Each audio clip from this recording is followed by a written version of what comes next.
Hello, good morning. स्वागत सभी का एक बार फिर से सक्षम फैन क्लब में।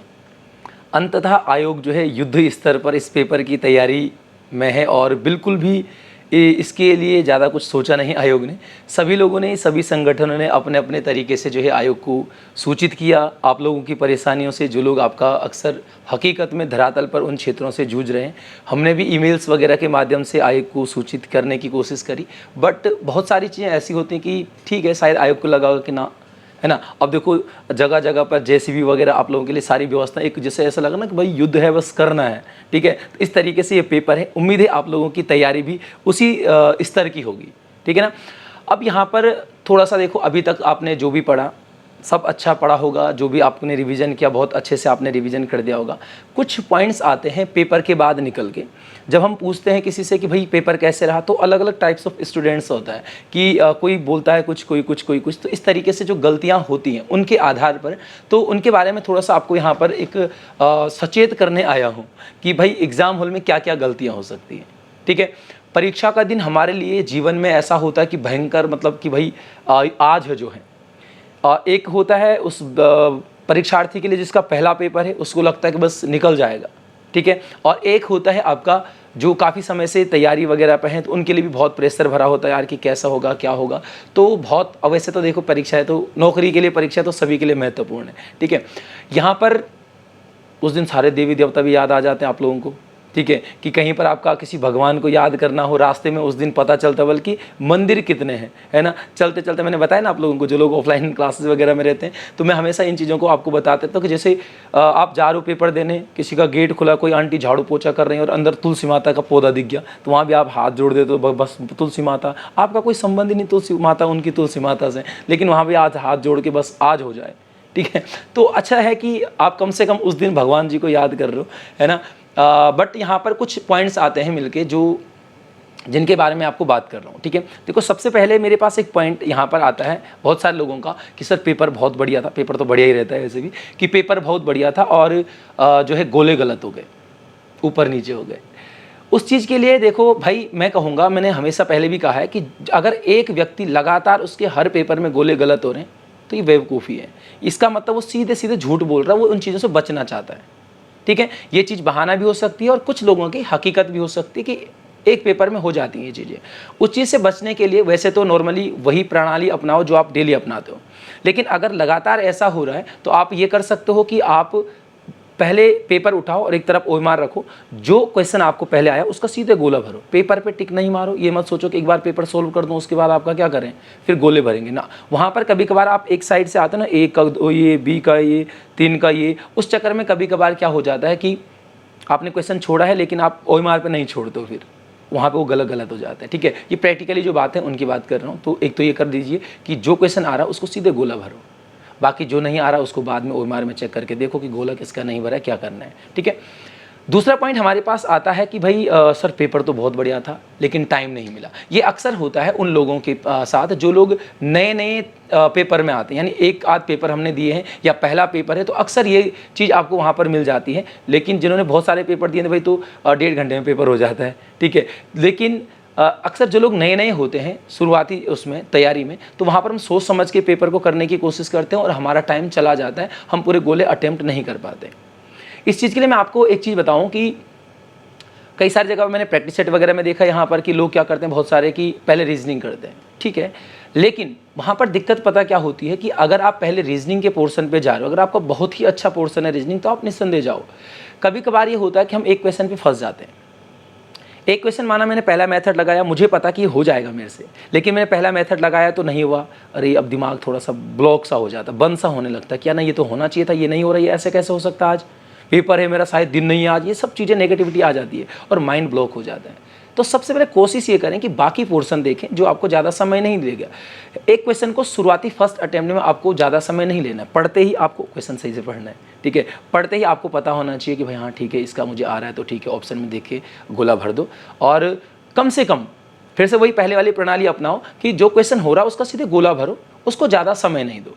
अगर आप एक रीजनिंग के क्वेश्चन पे अगर एक बार में वो नहीं हो रहा तो उसको छोड़ो, दूसरा अटेम्प्ट बाद में देख लेंगे जब टाइम बच जाएगा, ठीक है। तो टाइम मैनेज करने के लिए भी ये चीज़ आप देख सकते हो, कम से कम आते ही गोला भरने वाली जो प्रणाली है उसमें आपका कम से कम ये हो जाएगा कि जितने क्वेश्चन आपको आते हैं उतने कम से कम गोले तो मिलेंगे OMR पे।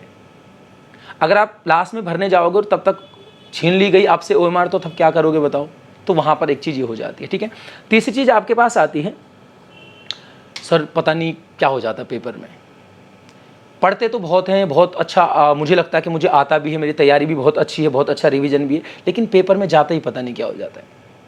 वो चीज़ कहीं ना कहीं एक प्रेशर होता है, जब आप बहुत सारे तैयारी, बहुत सारे आपकी असफलताओं को फेस कर दिया आप लोगों ने, और उसके बाद अक्सर ये चीज़ें होती हैं। हमें भी संस्थान में बहुत सारे लोगों से बहुत उम्मीदें रहती हैं, और उनका भी अगर पेपर ख़राब जाता है तो वहाँ पर भी यही लगता है कि यार सर पता नहीं पेपर में क्या हो जाता है। तो भाई देखो, पेपर में क्या हो जाता है उस चीज़ के लिए आपको सबसे पहले तो एग्ज़ाम हॉल से बाहर नहीं सोचना है। आपको पेपर को अच्छे से पढ़ना है, ये तो सभी के लिए कि पेपर को अच्छे से पढ़ना है, क्वेश्चन समझना है, पूछ क्या रहा है। जब तक आप उसको सही नहीं पढ़ोगे, कि नहीं देखोगे कि पूछ क्या रहा है, तब तक आंसर भी क्या करोगे। ठीक है, तो अच्छे से पढ़ना, और एग्ज़ाम हॉल से बाहर के मत सोचना कि यार लोग ये कहते हैं, रिश्तेदार मुझे ये ताने देते हैं, घर वालों की भी ये उम्मीदें हैं, ठीक है, गर्लफ्रेंड भाग जाएगी अगर पेपर सही नहीं होगा। इन चीज़ों से बच के रहना है। एग्ज़ाम हॉल में आप आए हो पेपर देने, बस पेपर के बारे में सोचो, उस टॉपिक के बारे में सोचो जो क्वेश्चन बना हुआ है, समझ गए? तो यहाँ पर थोड़ा सा प्रेशर आपका कम हो सकता है। ठीक है, तीसरी चीज़ आपके पास आ जाती है कि कई बार हम दो ऑप्शन में हमें लगता है यार ये भी सही है, और बहुत सारी बहस होती है आंसर की बात कि नहीं इसका ये भी तो होना चाहिए था। जैसे अभी अगर मैं रिसेंटली बात करूँ न्यूली वाले क्वेश्चन पे, नहीं जिसका लोक कला, सबसे पहले वो लोक कला है ही नहीं, लोक कला तो एपण वगैरह है। अगर आप लोकगीत उसको समझ रहे हो तो बिल्कुल सही है, लोकगीत ऑप्शन में भी नहीं था, पिछले किसी पेपर में आ रखा, वहाँ पर उसका लोकगीत आंसर आ रखा है, तो लोक कला तो एपण वगैरह ये चित्र वगैरह से संबंधित मिल जाएगा ना, या लोक कला के अंतर्गत सभी चीज़ें आ जाती हैं वैसे, लेकिन वो मूलतः वो पक्षी है। अगर उस लोकगीत का नाम भी पढ़ा है तो वो पक्षी पे, तो आपको ना सटीकता की ओर जाना पड़ेगा। अगर आपको एक क्वेश्चन में डाउट है, लेकिन एक क्वेश्चन ऐसा है कि आपको कंफर्म पता कि यार ये तो है ही आंसर, तो उसकी तरफ जाओ जो आपको कंफर्म लग रहा है, वो तब पता चलेगा जब चार ऑप्शन आपने पढ़ लिए। ठीक है, तो दो ऑप्शन वाली चीज़ें भी यहाँ पर खत्म। तीसरा, बहुत सारे लोग सब पूछते हैं भाई अटेम्प्ट कितने करें। सबसे पहले अटेम्प्ट निर्धारित करेगा आपके पेपर के लेवल पर। बहुत सारे लोग पहले पूछते सर मेरिट कितनी जाएगी, अरे पेपर तो दे के आ जाओ तब देखेंगे मेरिट कितनी जाएगी। ठीक है, तो मेरा मानना ये है ग्रुप सी के एग्ज़ाम में कि किसी भी एग्ज़ाम में आप कितने भी अटेम्प्ट करो अपने हिसाब से, आप 100 कर दो, 90 कर दो, 95 कर दो, आप कितने भी करो, लेकिन आप ये कैलकुलेशन करके चलो कि आपका ना 70 और 75 के बीच में रुक जाए नंबर, माइनस माइनस कट फट करके। अगर आपके 70, 72 या 70 प्लस अगर शायद इस पेपर में नंबर मैं कहूँ तो आपका सिलेक्शन शायद कोई रोक नहीं सकता। ठीक है, वो टॉप करने वाली बातें वो आगे करते रहेंगे, कभी जब पेपर वगैरह आएगा तब देख लेंगे। ठीक है, तो इन चीज़ों का ध्यान रखो और एग्ज़ाम हॉल में शांत रखो, क्योंकि 90% चीज़ें ना दिमाग से होती है। जितना आपका माइंड शांत रहेगा, जितना आप बस केवल पेपर के लिए सोचोगे, एक क्वेश्चन नहीं हो रहा आगे बढ़ो, 100 क्वेश्चन होता है यार। ठीक है, और हर क्वेश्चन ऐसा थोड़ा ना कि हर क्वेश्चन आपका सही हो जाए, समझ लो, कुछ चीज़ें छोड़ भी सकते हो, लेकिन जहाँ पर आपको लगता है, जिस हिसाब से लगता है, बस मैंने आपको बता दिया कि एक ये एवरेज लेके चलना जनरल में कि 70 प्लस या 70 से 75 के बीच में खुद को रोकना है। कट फट करके जो भी आपका कैलकुलेशन वगैरह करके चलते हो तो उस पर चलेंगे। ठीक है, तो ये सब चीज़ें हैं। उम्मीद है कि सभी लोग समय पर अपने सेंटर वगैरह जो भी हैं उनका निरीक्षण कर लोगे, और सेंटर में ना एक बार जाते थोड़ा छत देख लेना कहीं से, है ना, कुछ क्षतिग्रस्त वगैरह माहौल में तो नहीं है। तो ठीक है, ये सब चीज़ें अब क्या ही करेंगे, मतलब बहुत सारी चीज़ें, हर चीज़ों के दो पहलू निकल कर आते हैं, और इन चीज़ों में जितना डिस्कस करेंगे ना उतनी कभी ये डिस्कशन ख़त्म नहीं होने वाली है, क्योंकि हर जगह आपको दो पक्ष मिलेंगे। थोड़ा सा सेंटर दूर वाली बात है तो भाई ठीक है, आयोग अगर चेंज भी करता है तो आपका नहीं तो किसी और का भी पड़ जाए।